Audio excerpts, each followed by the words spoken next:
Chapitre 1. Le survivant. Monsieur et Madame Dursley, qui habitaient au 4 Private Drive, avaient toujours affirmé avec la plus grande fierté qu'ils étaient parfaitement normaux, merci pour eux. Jamais quiconque n'aurait imaginé qu'ils puissent se trouver impliqués dans quoi que ce soit d'étrange ou de mystérieux. Ils n'avaient pas de temps à perdre avec des sornettes. Monsieur Dursley dirigeait la Grunings, une entreprise qui fabriquait des perceuses. C'était un homme grand et massif, qui n'avait pratiquement pas de cou, mais possédait en revanche une moustache de belle taille. Madame Dursley, quant à elle, était mince et blonde et disposait d'un cou 2 fois plus long que la moyenne, ce qui lui était fort utile pour espionner ses voisins en regardant par-dessus les clôtures des jardins. Les Dursley avaient un petit garçon prénommé Dudley, et c'était à leurs yeux le plus bel enfant du monde. Les Dursley avaient tout ce qu'ils voulaient. La seule chose indésirable qu'ils possédaient, c'était un secret dont ils craignaient plus que tout qu'on le découvre un jour. Si jamais quiconque venait à entendre parler des Potter, ils étaient convaincus qu'ils ne s'en remettraient pas. Madame Potter était la sœur de Madame Dursley, mais toutes deux ne s'étaient plus revues depuis des années. En fait, Madame Dursley faisait comme si elle était fille unique, car sa sœur et son bon à rien de mari étaient aussi éloignés que possible de tout ce que faisait un Dursley. Les Dursley tremblaient d'épouvante à la pensée de ce que diraient les voisins si par malheur les Potter se montraient dans leur rue. Ils savaient que les Potter, eux aussi, avaient un petit garçon, mais ils ne l'avaient jamais vu. Son existence constituait une raison supplémentaire de tenir les Potter à distance. Il n'était pas question que le petit Dudley se mette à fréquenter un enfant comme celui-là. Lorsque monsieur et madame Dursley s'éveillèrent au matin du mardi où commence cette histoire, il faisait gris et triste, et rien dans le ciel nuageux ne laissait prévoir que des choses étranges et mystérieuses allaient bientôt se produire dans tout le pays.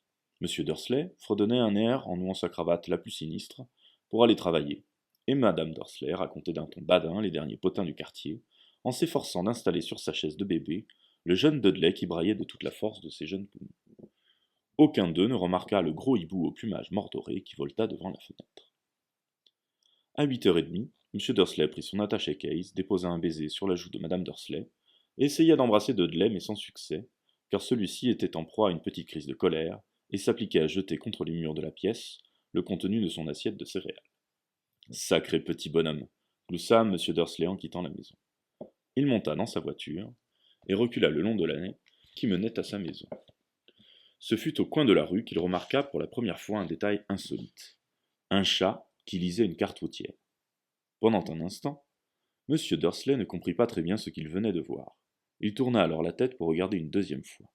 Il y avait bien un chat, tigré, assis au coin de Private Drive, mais pas la moindre trace de carte routière. Qu'est-ce qui avait bien pu lui passer par la tête? Il avait dû se laisser abuser par un reflet du soleil sur le trottoir. M. Dursley cligna des yeux et regarda fixement le chat. Celui-ci soutint son regard. Tandis qu'il tournait le coin de la rue et s'engageait sur la route, M. Dursley continua d'observer le chat dans son rétroviseur. L'animal était en train de lire la plaque qui indiquait Private Drive. Mais non, voyons, il ne lisait pas, il regardait la plaque. Les chats sont incapables de lire des cartes ou des écriteaux.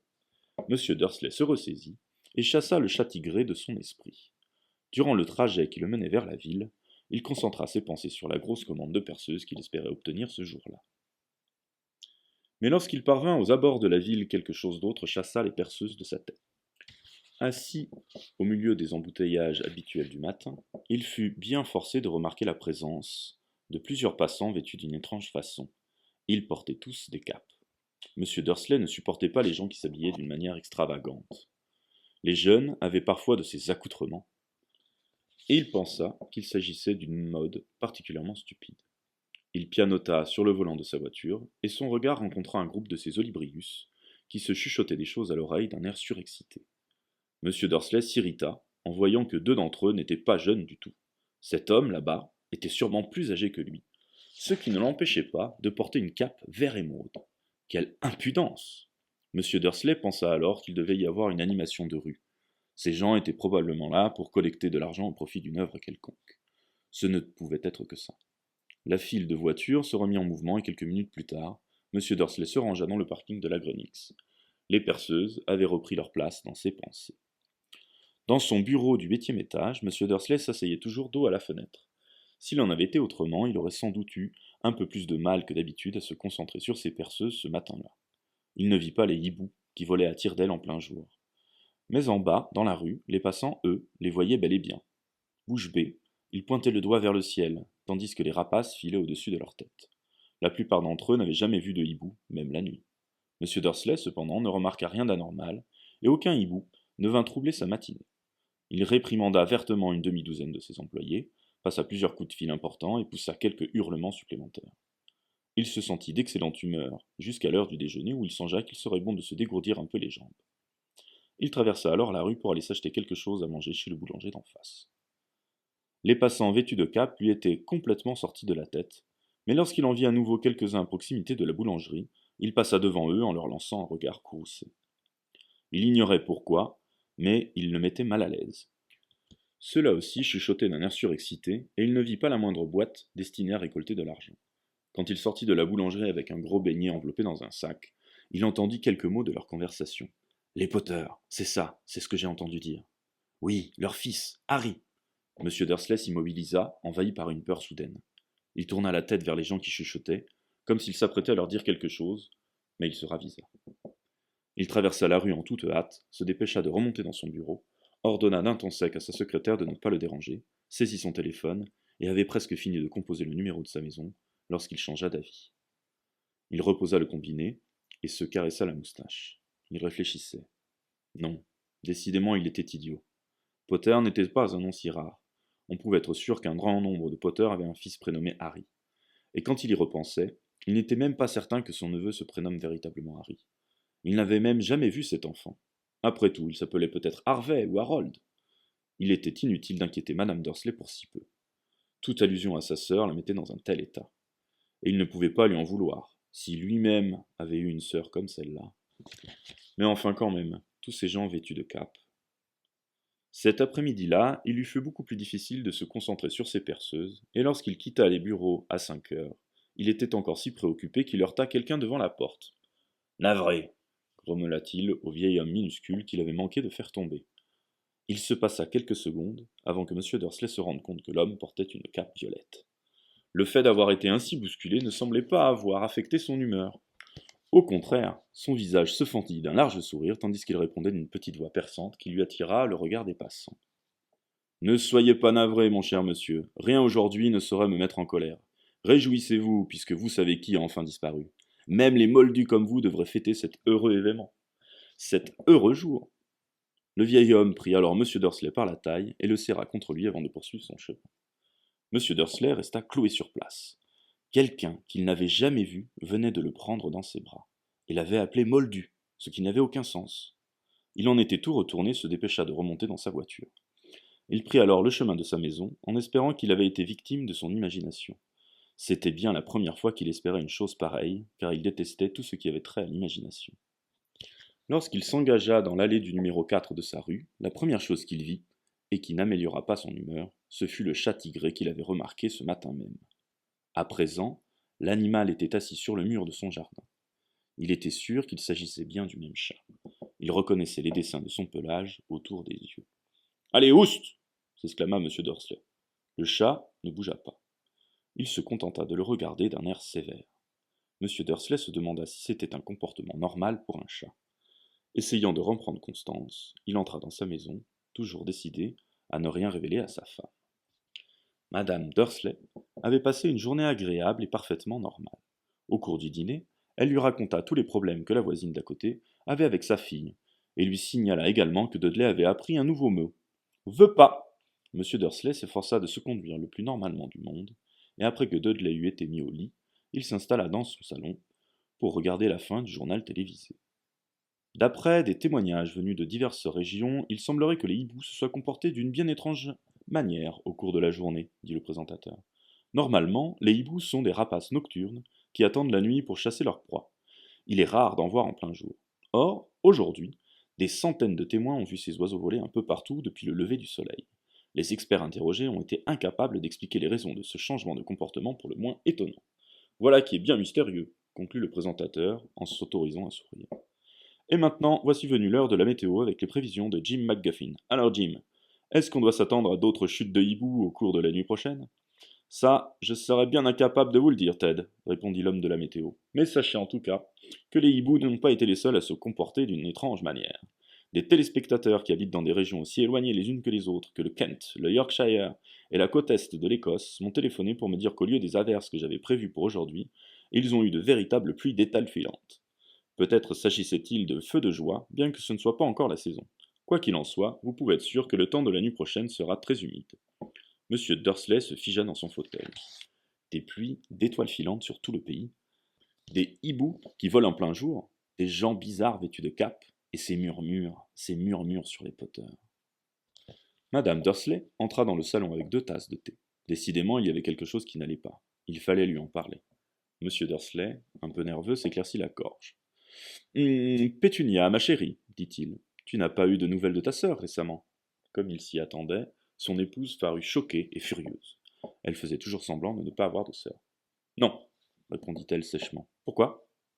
Ils ont dit un truc bizarre à la télé, grommela monsieur Dursley. Des histoires de hiboux, d'étoiles filantes, et il y avait tout un tas de gens qui avaient un drôle d'air aujourd'hui. Et alors? Lança madame Dursley. Rien, je me disais que peut-être ça avait quelque chose à voir avec sa bande. Madame Dursley retroussait les lèvres en buvant son thé à petites gorgées. Son mari se demanda s'il allait oser lui raconter ce qu'il avait entendu prononcer, le nom des Potter. Il préféra s'en abstenir. D'un air aussi détaché que possible, il dit leur fils, il a à peu près le même âge que Dudley, je crois.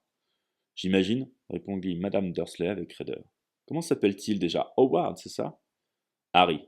Un nom très ordinaire, très désagréable, si tu veux mon avis. Ah oui, répondit monsieur Dursley en sentant son cœur s'arrêter. Oui, je suis d'accord avec toi. Il ne dit pas un mot de plus à ce sujet, tandis qu'il montait l'escalier pour se coucher. Pendant que madame Dursley était dans la salle de bain, monsieur Dursley se glissa vers la fenêtre de la chambre et jeta un coup d'œil dans le jardin. Le chat était toujours là. Il regardait dans la rue comme s'il attendait quelqu'un. Monsieur Dursley imaginait-il des choses? Tout cela avait-il un lien avec les Potter? Si c'était le cas, s'il s'avérait qu'ils étaient les parents avec des... Non, il ne pourrait jamais le supporter. Les Dursley se mirent au lit. Madame Dursley s'endormit très vite, mais son mari resta éveillé, retournant dans sa tête les événements de la journée. La seule pensée qui le consola avant de sombrer enfin dans le sommeil, ce fut que même si les Potter avaient vraiment quelque chose à voir avec ce qui s'était passé, il n'y avait aucune raison pour que lui et sa femme en subissent les conséquences. Les Potter savaient parfaitement ce que Pétunia et lui pensaient des gens de leur espèce. Il ne voyait pas comment tous deux pourraient être mêlés à ces histoires. Il bâilla et se retourna. Rien de tout cela ne pouvait les affecter. Et il avait grand tort de penser ainsi. Ainsi, tandis que M. Dursley se laissait emporter dans un sommeil quelque peu agité, le chat sur le mur, lui, ne montrait aucun signe de somnolence. Il restait assis, immobile comme une statue, fixant de ses yeux grands ouverts le coin de Privet Drive. Il n'eut pas la moindre réaction lorsqu'une portière de voiture claqua dans la rue voisine, ni quand 2 hiboux passèrent au-dessus de sa tête. Il était presque minuit quand il bougea enfin. Un homme apparut à l'angle de la rue que le chat avait observé tout ce temps. Il apparut si soudainement et dans un tel silence qu'il semblait avoir jailli du sol. La queue du chat frémit, ses yeux se rétrécirent. On n'avait encore jamais vu dans Privet Drive quelque chose qui ressemblât à cet homme. Il était grand, mince et très vieux, à en juger par la couleur argentée de ses cheveux et de sa barbe, qui lui descendait jusqu'à la taille. Il était vêtu d'une longue robe, d'une cape violette qui balayait le sol, et chaussé de bottes à hauts talons munies de boucles. Ses yeux bleus et brillants étincelaient derrière des lunettes en demi-lune, et son long nez crochu donnait l'impression d'avoir été cassé au moins 2 fois. Cet homme s'appelait Albus Dumbledore. Albus Dumbledore n'avait pas l'air de se rendre compte qu'il venait d'arriver dans une rue où tout en lui, depuis son nom jusqu'à ses bottes, ne pouvait être qu'indésirable. Il était occupé à chercher quelque chose dans sa longue cape, mais sembla s'apercevoir qu'il était observé car il leva brusquement les yeux vers le chat, qui avait toujours le regard fixé sur lui à l'autre bout de la rue. Pour une raison quelconque, la vue du chat parut l'amuser. Il eut un petit rire et marmonna. J'aurais dû m'en douter. Il avait trouvé ce qu'il cherchait dans une poche intérieure. Apparemment, il s'agissait d'un briquet en argent. Il en releva le capuchon, le tendit au-dessus de sa tête et l'alluma. Le réverbère le plus proche s'éteignit alors avec un petit claquement. L'homme alluma à nouveau le briquet, le réverbère suivant s'éteignit à son tour. 12 fois, il actionna ainsi l'éteignoir jusqu'à ce qu'il ne reste plus aucune lumière dans la rue, à part 2 points minuscules qui brillaient au loin. C'étaient les yeux du chat, toujours fixés sur lui. Quiconque aurait regardé par une fenêtre en cet instant, même madame Dursley et ses petits yeux perçants, aurait été incapable de voir le moindre détail de ce qui se passait dans la rue. Dumbledore rangea son éteignoir dans la poche de sa cape et marcha en direction du numéro 4. Lorsqu'il y fut parvenu, il s'assit sur le muret à côté du chat. Il ne lui accorda pas un regard, mais après un moment de silence, il lui parla. C'est amusant de vous voir ici, professeur McGonagall, dit-il. Il tourna la tête pour adresser un sourire au chat tigré, mais celui-ci avait disparu. Dumbledore souriait à présent à une femme d'allure sévère, avec des lunettes carrées qui avaient exactement la même forme que les motifs autour des yeux du chat. Elle aussi portait une cape, d'un vert émeraude. Ses cheveux étaient tirés en un chignon serré, et elle avait l'air particulièrement agacée. Comment avez-vous su que c'était moi demanda-t-elle. Mon cher professeur, je n'ai jamais vu un chat se tenir d'une manière aussi raide. Vous aussi, vous seriez un peu raide si vous restiez assis toute une journée sur un mur de briques, répondit le professeur McGonagall. Toute la journée? Alors que vous auriez pu célébrer l'événement avec les autres? En venant ici, j'ai dû voir une bonne douzaine de fêtes et de banquets. Le professeur McGonagall renifla d'un air courroucé. Oui, oui, je sais, tout le monde fait la fête, dit-elle avec agacement.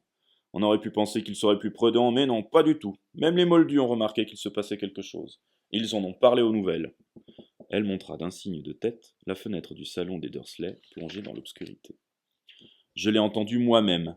Ils ont signalé des vols de hiboux, des pluies d'étoiles filantes. Les moldus ne sont pas complètement idiots. Il était inévitable qu'ils s'en aperçoivent. Des étoiles filantes dans le Kent. Je parie que c'est encore un coup de Dédalus Diggle. Il n'a jamais eu beaucoup de jugeote. On ne peut pas leur en vouloir, dit Dumbledore avec douceur. Nous n'avons pas eu grand-chose à célébrer depuis 11 ans. Je sais, répliqua le professeur McGonagall d'un ton sévère, mais ce n'est pas une raison pour perdre la tête. Tous ces gens ont été d'une imprudence folle, se promener dans les rues en plein jour, à s'échanger les dernières nouvelles sans même prendre la précaution de s'habiller comme des moldus. Elle lança un regard oblique et perçant à Dumbledore, comme si elle espérait qu'il allait dire quelque chose, mais il garda le silence. Nous serions dans de beaux draps, reprit-elle alors, si le jour où vous savez qui semble enfin avoir disparu, les moldus s'apercevaient de notre présence. J'imagine qu'il a vraiment disparu, n'est-ce pas, Dumbledore?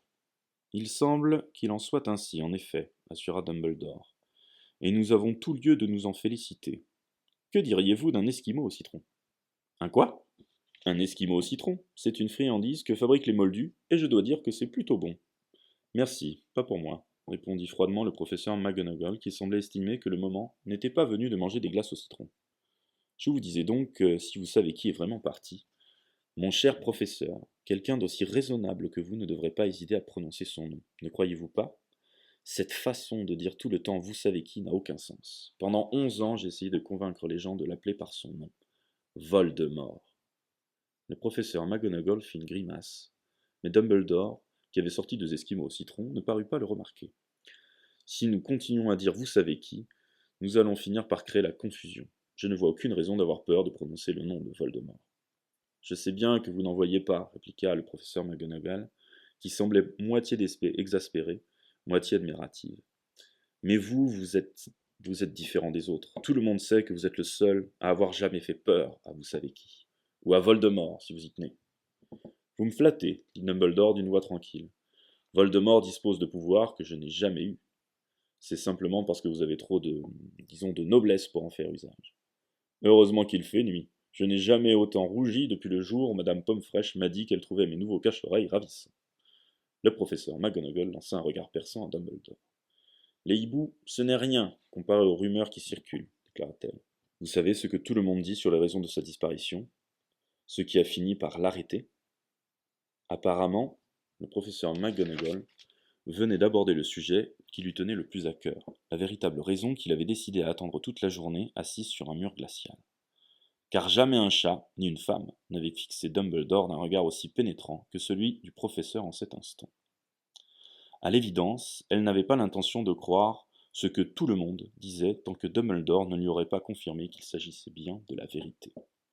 Dumbledore, cependant, était occupé à choisir un autre esquimau et ne répondit pas.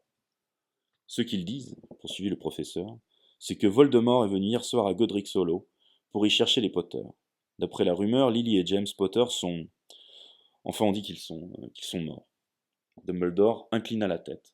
Le professeur McGonagall avait du mal à reprendre sa respiration. Lily et James, je n'arrive pas à y croire. Je ne voulais pas l'amener. Oh, Albus. Dumbledore tendit la main et lui tapota l'épaule. Je sais, dit-il gravement. Et ce n'est pas tout. reprit le professeur McGonagall d'une voix tremblante. On dit qu'il a essayé de tuer Harry, le fils des Potter, mais il en a été incapable. Il n'a pas réussi à supprimer ce bambin. Personne ne sait pourquoi, ni comment, mais tout le monde raconte que lorsqu'il a essayé de tuer Harry Potter sans y parvenir, le pouvoir de Voldemort s'est brisé, pour ainsi dire. Et c'est pour ça qu'il a disparu.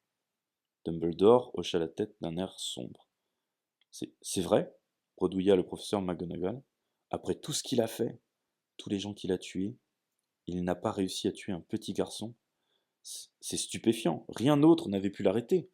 Mais au nom du ciel, comment se fait-il que Harry ait pu survivre? On ne peut faire que des suppositions, répondit Dumbledore. On ne saura peut-être jamais. Le professeur McGonagall sortit un mouchoir en dentelle et s'essuya les yeux sous ses lunettes. Dumbledore inspira longuement en prenant dans sa poche une montre en or qu'il consulta. C'était une montre très étrange. Elle avait 12 aiguilles et pas de chiffres. À la place, il y avait de petites planètes qui tournaient au bord du cadre. Tout cela devait avoir un sens pour Dumbledore, car il remit la montre dans sa poche en disant « Hagrid est en retard. Au fait, j'imagine que c'est lui qui vous a dit que je serais ici. » « Oui, » admit le professeur McGonagall. « Je suppose que vous n'avez pas l'intention de me dire pour quelle raison vous êtes venu dans cet endroit précis. » « Je suis venu confier Harry à sa tante et à son oncle. C'est la seule famille qui lui reste désormais. » « Vous voulez dire non, ce n'est pas possible, pas les gens qui habitent dans cette maison !» s'écria le professeur McGonagall en se levant d'un bond, le doigt pointé sur le numéro 4 de la rue. « Dumbledore, vous ne pouvez pas faire une chose pareille. Je les ai observés toute la journée. On ne peut pas imaginer des gens plus différents de nous. Et en plus, ils ont un fils. Je l'ai vu donner des coups de pied à sa mère tout au long de la journée en hurlant pour réclamer des bonbons. Harry Potter venir vivre ici? C'est le meilleur endroit pour lui, répliqua Dumbledore d'un ton ferme. Son oncle et sa tante lui expliqueront tout quand il sera plus grand. Je leur ai écrit une lettre. Une lettre? Répéta le professeur McGonagall d'une voix éteinte en se rasseyant sur le muret. Dumbledore, vous croyez vraiment qu'il est possible d'expliquer tout cela dans une lettre? Des gens pareils seront incapables de comprendre ce garçon. Il va devenir célèbre, une véritable légende vivante. Je ne serais pas étonné que la date d'aujourd'hui devienne dans l'avenir la fête de Harry Potter. On écrira des livres sur lui. Tous les enfants de notre monde connaîtront son nom. C'est vrai, dit Dumbledore en la regardant d'un air très sérieux par-dessus ses lunettes en demi-lune. Il y aurait de quoi tourner la tête de n'importe quel enfant, être célèbre avant même d'avoir appris à marcher et à parler. Célèbre pour quelque chose dont il ne sera même pas capable de se souvenir. Ne comprenez-vous pas qu'il vaut beaucoup mieux pour lui qu'il grandisse à l'écart de tout cela, jusqu'à ce qu'il soit prêt à l'assumer? Le professeur McGonagall ouvrit la bouche. Elle parut changer d'avis, avala sa salive et répondit. Oui, oui, bien sûr, vous avez raison. Mais comment cet enfant va-t-il arriver jusqu'ici, Dumbledore? Elle regarda soudain sa cape, comme si elle pensait que Harry était peut-être caché dessous. C'est Hagrid qui doit l'amener, dit Dumbledore. Et vous croyez qu'il est sage de confier une tâche aussi importante à Hagrid? Je confierai ma propre vie à Hagrid, assura Dumbledore. Je ne dis pas qu'il m'empaque de cœur, répondit le professeur McGonagall avec réticence, mais reconnaissez qu'il est passablement négligent. Il a tendance à... Qu'est-ce que c'est que ça? Un grondement sourd avait brisé le silence de la nuit. Le bruit augmenta d'intensité tandis qu'ils scrutaient la rue des deux côtés pour essayer d'apercevoir la lueur d'un phare. Le grondement se transforma en pétarade au-dessus de leur tête. Ils levèrent alors les yeux et virent une énorme moto tomber du ciel et atterrir devant eux sur la chaussée. La moto était énorme, mais ce n'était rien comparé à l'homme qui était assis dessus. Il était à peu près 2 fois plus grand que la moyenne et au moins 5 fois plus large. Il était tellement grand qu'on avait peine à le croire. On aurait dit un sauvage, avec ses longs cheveux noirs en broussailles, sa barbe qui cachait presque entièrement son visage, ses mains de la taille d'un couvercle de poubelle, et ses pieds chaussés de bottes de cuir qui avaient l'air de bébés dauphins. L'homme tenait un tas de couvertures dans ses immenses bras musculeux. Hagrid, dit Dumbledore avec soulagement. Vous voilà enfin. Où avez-vous déniché cette moto? L'ai empruntée, professeur Dumbledore. Monsieur, répondit le géant en descendant avec précaution de la moto. C'est le jeune Sirius Black qui me l'a prêté. Ça y est, j'ai réussi à vous l'amener, monsieur. Vous n'avez pas eu de problème? Non, monsieur. La maison était presque entièrement détruite, mais je me suis débrouillé pour le sortir de là avant que les moldus commencent à rappliquer. Il s'est endormi quand on a survolé Bristol. Dumbledore et le professeur McGonagall se penchèrent sur le tas de couvertures. À l'intérieur, à peine visible, un bébé dormait profondément. Sous une touffe de cheveux d'un noir de jais, ils distinguèrent sur son front une étrange coupure en forme d'éclair. C'est là que, murmura le professeur McGonagall. Oui, répondit Dumbledore, il gardera cette cicatrice à tout jamais. Vous ne pourriez pas arranger ça, Dumbledore? Même si je le pouvais, je ne le ferais pas. Les cicatrices sont parfois utiles. Moi-même, j'en ai une au-dessus du genou gauche qui représente le plan exact du métro de Londres. Donnez-le-moi, Hagrid. Il est temps de faire ce qu'il faut. Dumbledore prit Harry dans ses bras et se tourna vers la maison des Dursley. Est-ce que... Est-ce que je pourrais lui dire au revoir, monsieur? Demanda Hagrid. Il pencha sa grosse tête hirsute vers Harry et lui donna un baiser qui devait être particulièrement piquant et râpeux. Puis soudain, Hagrid laissa échapper un long hurlement de chien blessé. Chut, siffla le professeur McGonagall. Vous allez réveiller les moldus. Désolé, sanglota Hagrid en sortant de sa poche un grand mouchoir à pois, dans lequel il enfouit son visage. Mais je n'arrive pas à m'y faire. Lily et James qui meurent, et ce pauvre petit Harry qui va aller vivre avec les moldus. Oui, je sais, c'est très triste.